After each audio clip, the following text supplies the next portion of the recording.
আমার সবথেকে আফসোস হয় যখন আমি একটা বই শপে যাই এবং টাকার অভাবে কোনো বই কিনতে না পারি। যাই হোক, আমাদের পুরো জীবনটাই এরকম। আমাদের অসীম চাহিদা এবং সীমিত সম্পদের মধ্যে নির্বাচনের মাধ্যমে আমাদের চলতে হয়।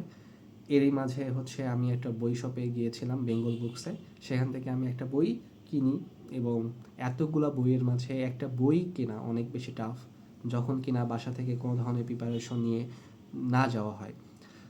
তো আমি আবার বই কেনার সময় দুটো বিষয় খেয়াল রাখি। একটা হচ্ছে বইটা কেনার আগে যে রাইটার, তার নামটা আগে দেখি। যদি পরিচিত হয় তাহলে তো হলোই, আর অপরিচিত কোনো রাইটার হলে আমি সর্বপ্রথম বইটার পিছনে যে রাইটারের একটা জীবনী দেওয়া থাকে, বায়োগ্রাফি দেওয়া থাকে, সেটা একটু পড়ে নিই।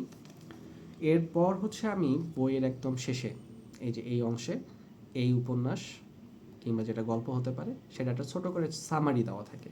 এই সামারিটা পড়লে বোঝা যায় যে আসলে বইটা কী নিয়ে লেখা। তো আমি যখন পড়ি তখন দেখি যে এই বইয়ে যে প্রধান চরিত্র, তার নাম নিতাই। সে একটা ডাকাত পরিবারে জন্মগ্রহণ করে, বাট সে আসলে কবি হতে চায়। তার কবি হওয়ার জন্য সে তার পরিবারকে ছেড়ে চলে যায়। এই যে স্রোতের বিপরীতে কোনো কিছু একটা করতে চাওয়া, এই বিষয়টা আমাকে অনেক বেশি ফ্যাসিনেট করে। আমি আমার জীবনেও হয়তো সবসময় সোজা পথে হাঁটতে পারি নাই, সবসময় জীবনটাকে একটু কঠিনভাবে ঘোরায় নিয়ে চেষ্টা করেছি সামনের দিকে আগায় যাওয়ার। তো এই জন্য বিষয়টা হয়তো বা আমার জীবনের সাথে রিলেট করতেছে। এরপর তিনি হচ্ছে একটা গানের দলে যোগ দেন। সেই গানের দলে আবার হচ্ছে অশ্লীল লিরিক্স তারা ব্যবহার করতো অডিয়েন্সকে গ্যাদার করার জন্য। তো সেটা তার কবি সত্তার সাথে আসলে যায় না।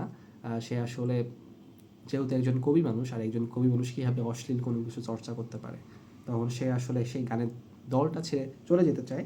কিন্তু সেই গানের দলে এক মেয়ের প্রেমে পড়ে, এজন্য সে মৃত্যুর আগ পর্যন্ত সেই ঝুমুর দলে গান গেয়ে যায়। এটাই হচ্ছে এই উপন্যাসের একটা ছোট করে সামারি যদি বলি। সো এই ওভারঅল বিষয়টাই আমাকে অনেক টেনেছে, সুতরাং এই বইটা আমার কেনা হয়েছে। আর এই বইটা আমি ফেসবুকে অনেককে দেখেছি যারা কিনেছে, পড়েছে, রিভিউ করেছে। উপন্যাসটা অনেক ভালো হওয়ার কথা। সো অবভিয়াসলি আমি পুরোটাই পড়বো এবং এরপর হয়তো বা আর একটু ডিটেলসে ভিডিও বানানোর ট্রাই করবো। Thank you very much.